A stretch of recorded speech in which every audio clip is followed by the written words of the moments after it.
One of the great things about CWS is it's learned and it's changed as it's learned. So CWS has clearly, I think, it's been part of a very big success story. This is another episode of a special series called Enough for All of the podcast Walk, Talk, Listen. This series sheds light on 75 years of an NGO called CWS. My name is Maurice Bloem and I welcome you to another episode of Walk, Talk, Listen.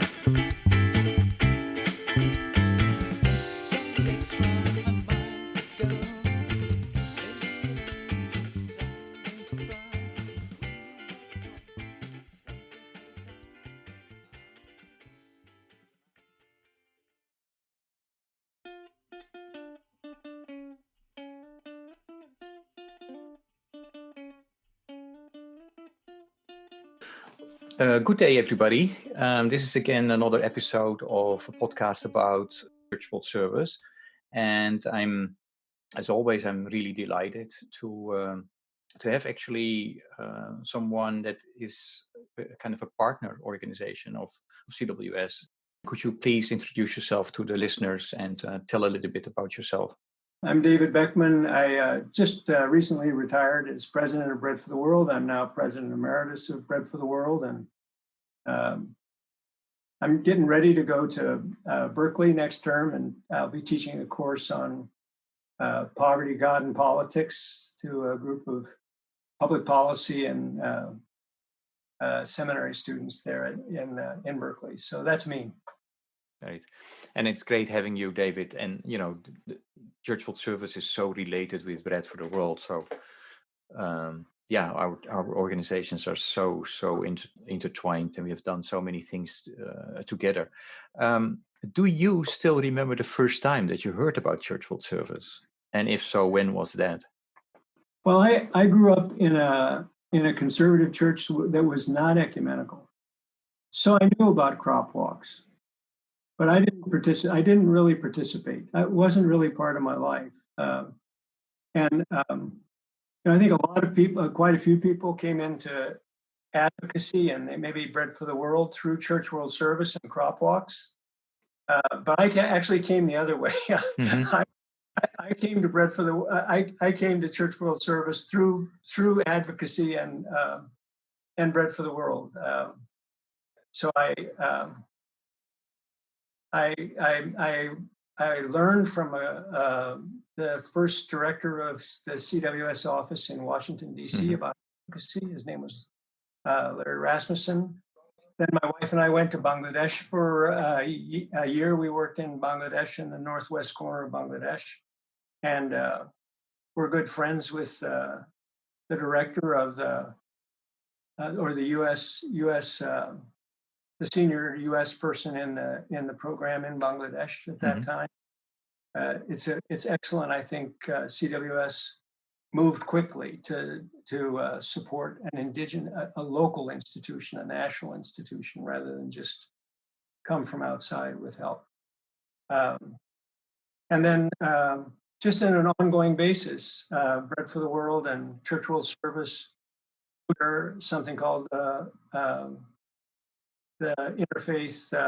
Interfaith Coalition on Foreign Assistance in Washington, and you, Maurice, have been an active member in the Alliance to End Hunger. The Alliance to End Hunger is something we set up 15 years ago or so, because it was clear that we needed to get a diverse array of institutions involved in advocacy. If we were going to end hunger, we need to have the hospitals and the universities, and not just the churches, the businesses, the unions. And so you've been an important part of that broad alliance to end hunger.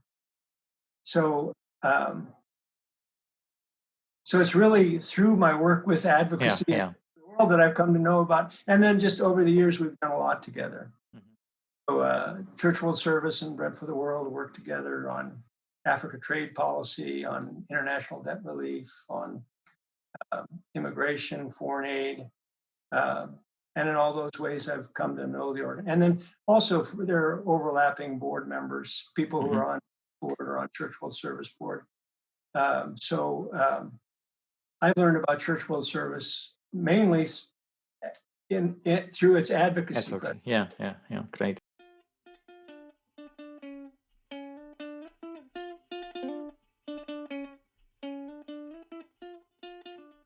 You know that we have something. I mean, we have a lot in common, but also our time in Bangladesh. I worked there for around 7 years.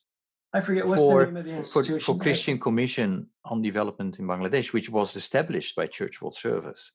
Right. And you know, that's the institution where Church World Service quickly said, you know, we don't need to have an office. You know, we support the CCDB. And so yeah, years later, I started to work there, and that's how I got involved with Church World Service. So so it's funny that Bangladesh has a lot of. You know, I have more gray hair than you do, so I was there.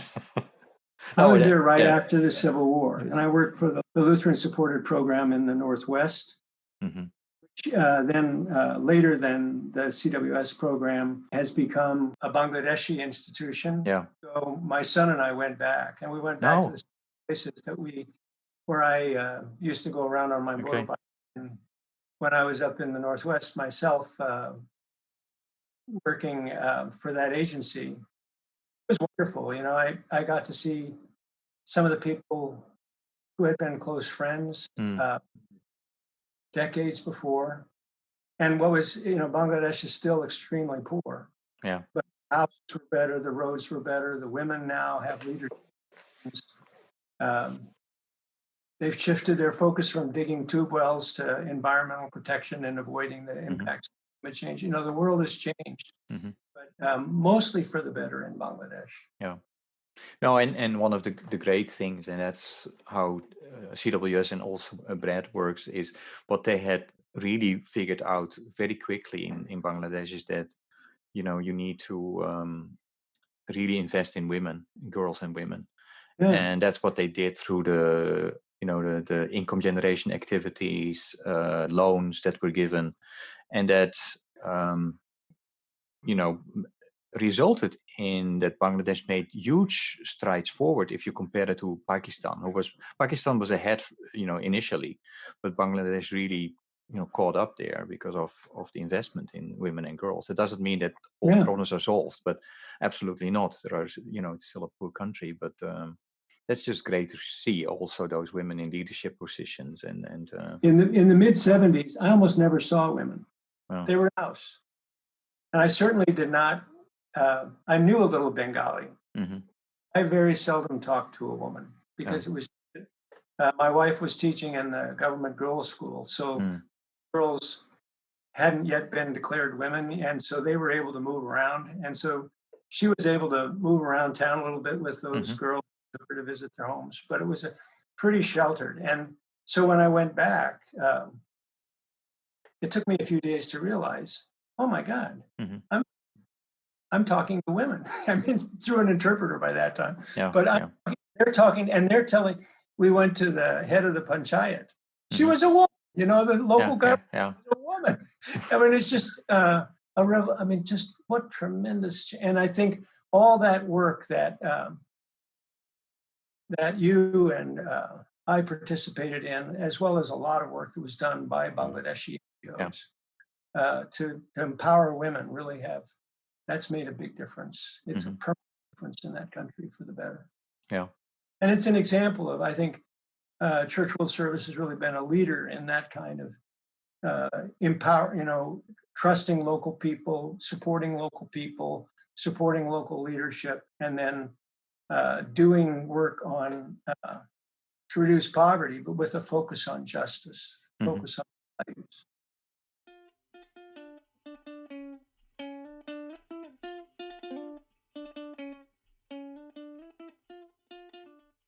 Yeah.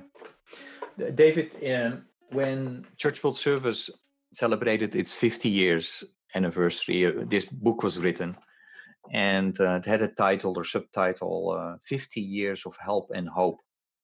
well, you have worked with Church World Service for quite a number of years.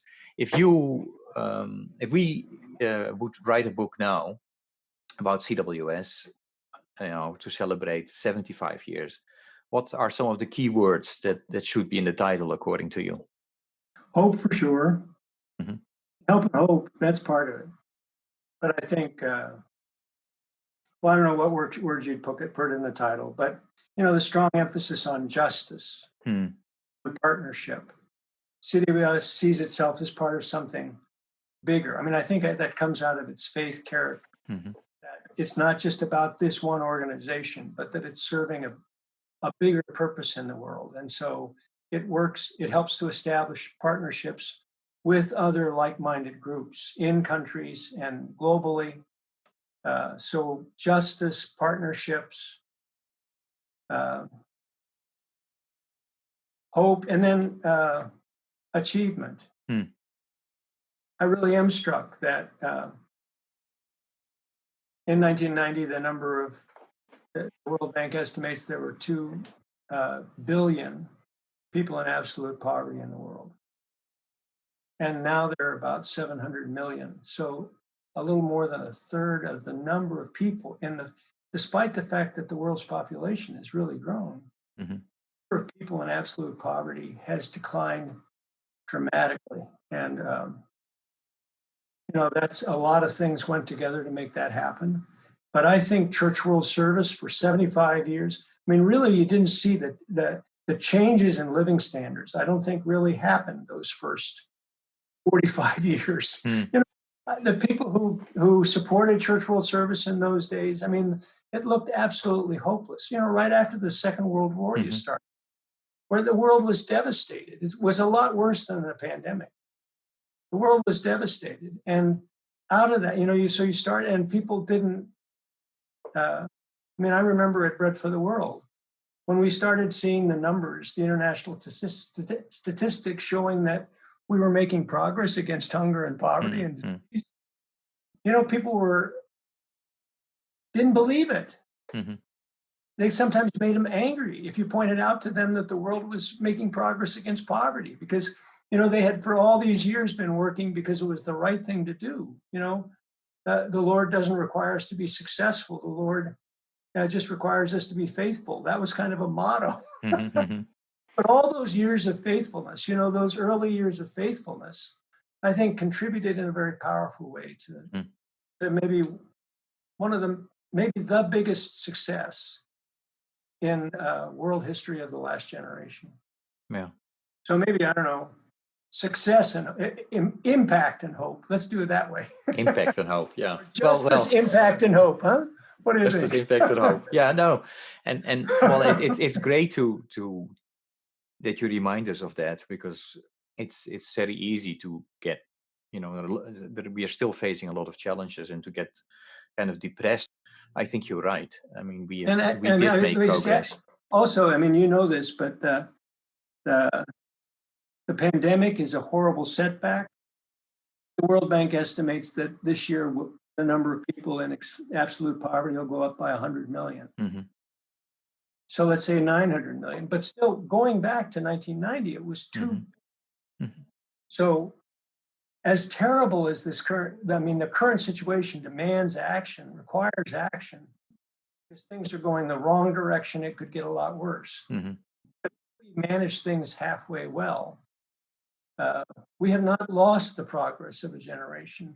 Hmm. And Church World Service and the people who support it to make it happen, people who all across the country who educate others and mobilize others to make it happen.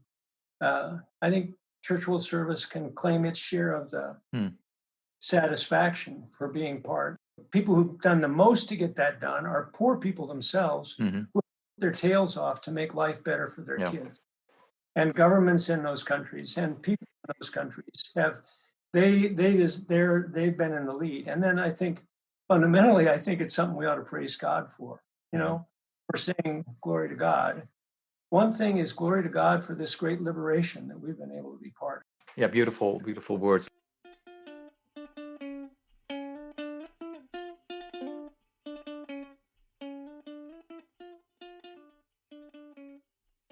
Let us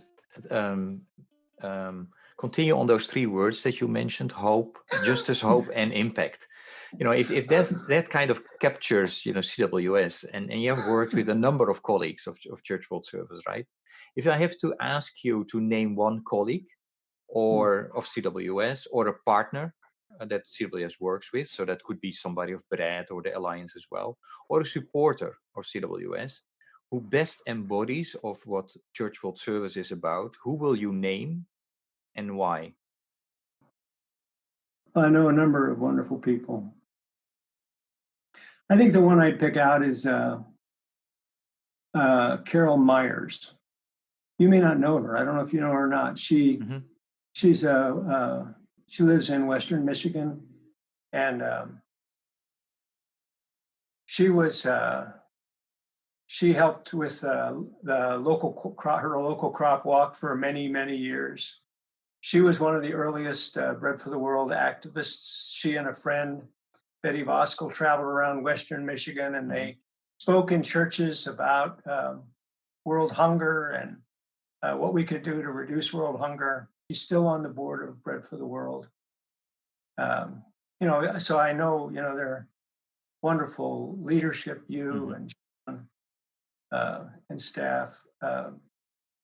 But Church World Service really is a grassroots organization in this country as well as around the world. And so I'd pick Carol Myers. She and her husband are just deeply grounded in their faith, and their lives are their life is a vector pointing to justice in the world. That's really, it's just their whole life in different ways points in the direction that CWS points.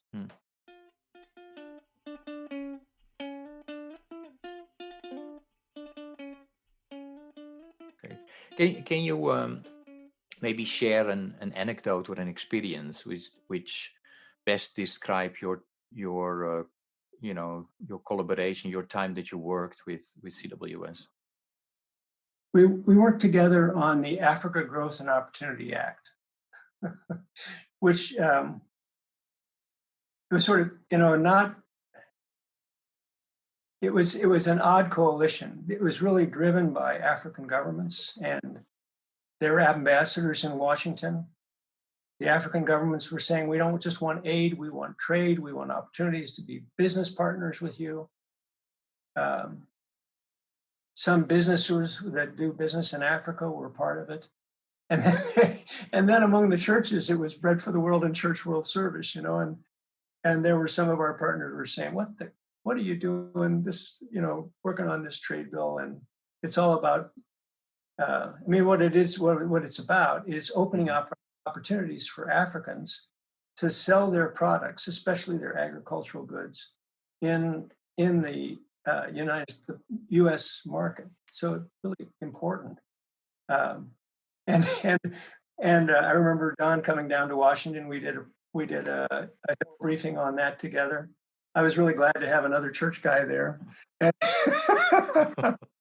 But I actually in 2018, I got to go to, at the end of 2018, I went to Ethiopia with Rick Steves, the PBS travel show host or public television travel show host.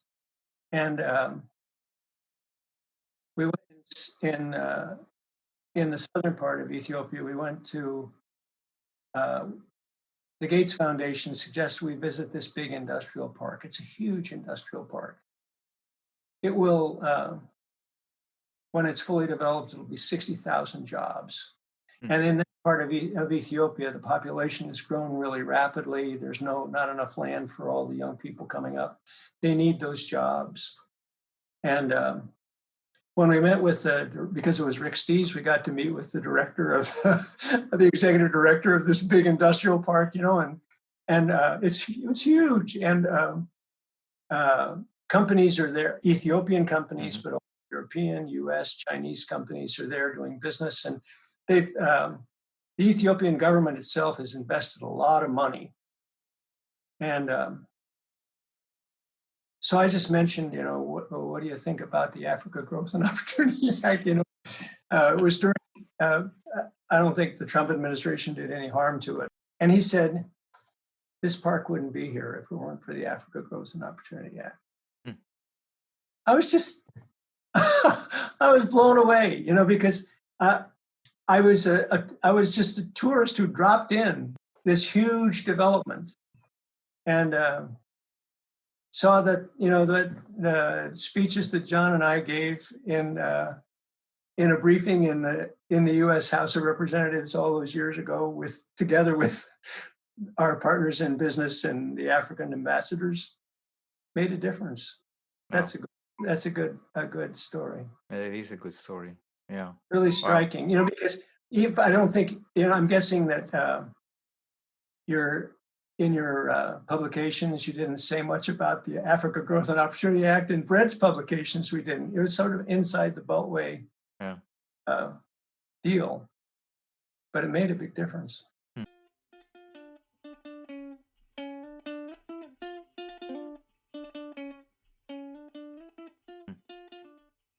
Yeah, and as somebody who comes from the Netherlands, I'm still amazed in how important the work on the Hill is and can be if you do that effectively. And I think we're very fortunate with having colleagues that mastered the art of working their way, right, and getting messages in front of people that make decisions about policies and laws and name it. So it really is. I mean, it's partly a parliamentary system. It makes it harder for individual citizens, except through, once the election is done, the ruling party, the majority party really is the ruling party. And so you have party unity. But in the US system, the congressional system, on issues like aid to Africa, these are not big, nobody gets elected by whether or not they vote for aid for Africa. And so on those kinds of issues, issues for poor people sometime, mainly, it's just getting somebody's attention and somebody who's willing to push on something that nobody thinks is really worth debating much. Mm-hmm. I do think that an advantage of the US system is that if you can get 100 people in a congressional district to really want to make something happen, you make a difference. Mm-hmm. Even big ticket issues. Now we're working on this COVID relief bill and, $1 trillion and whatever it's going to be. And, but even those issues, it's just been striking to me that very powerful people, U.S. senators, I go visit with people home, visit a senator, and the senator treats me like a piece of furniture. But the constituents, he said, where are you from? Oh, do you know so-and-so? Oh, yeah. It's all this. The senator works for those people. Every senator knows it. Yeah. It's really quite extraordinary, the power that the U.S. system gives individuals who care about things. Yeah.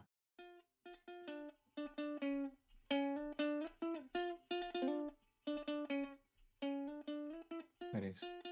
Well, thank you for that story. I think it's really illustrative for the work of our two organizations. So great story. Thanks for that. Is there anything you would like to say or would like to wish for CWS? Well, sure. Congratulations on 75 years of really, really good work. One of the great things about CWS is it's learned and it's changed as it's learned. Moving from that early emphasis on humanitarian assistance and relief to then development and then empowerment, helping people, developing institutions so that those local institutions can, on an ongoing basis, solve their own problems. An increasing stress on justice issues like the role of women in society.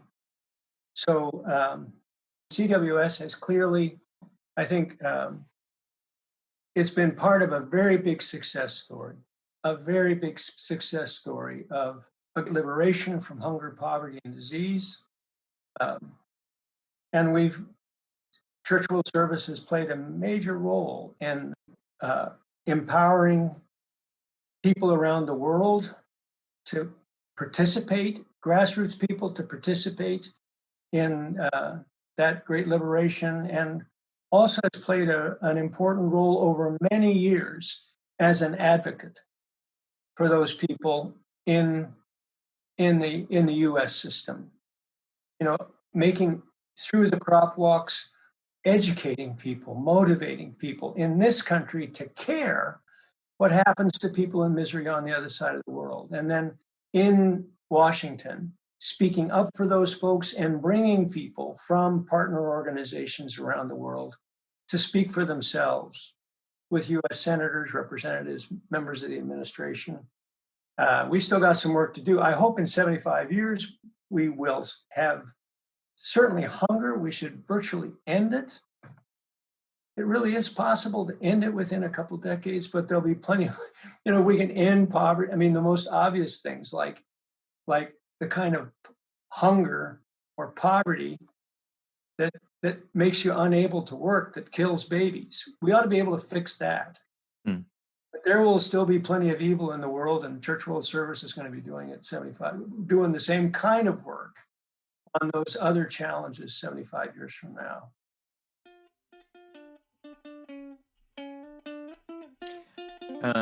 We're slowly coming to an end. What is there any last message that you have for the listeners of this podcast? Oh, sure. Continue your support for Church World Service. No, seriously, it's a great organization. It's working on the toughest problems in the world. It's helping to empower poor people in very, very tough situations.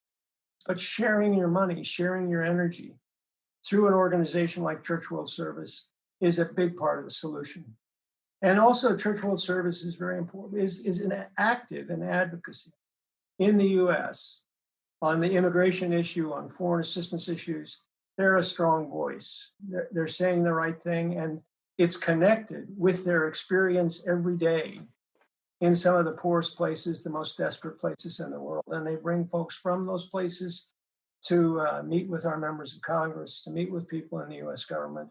So just in terms of dealing with the ailments in the body politic, support for Church World Service is also a good way to help. Great, thanks, David, and thanks for sharing again your stories. Like always, it's a pleasure. So thank you so much. Great. Do you see you? Do you see me? Will you be the eyes so that we all can be? Thank you for listening to Walk, Talk, Listen. Please check us out on 100mile.org or follow us on Facebook or Instagram. And if you want to know more about Church World Service, please go to cwsglobal.org.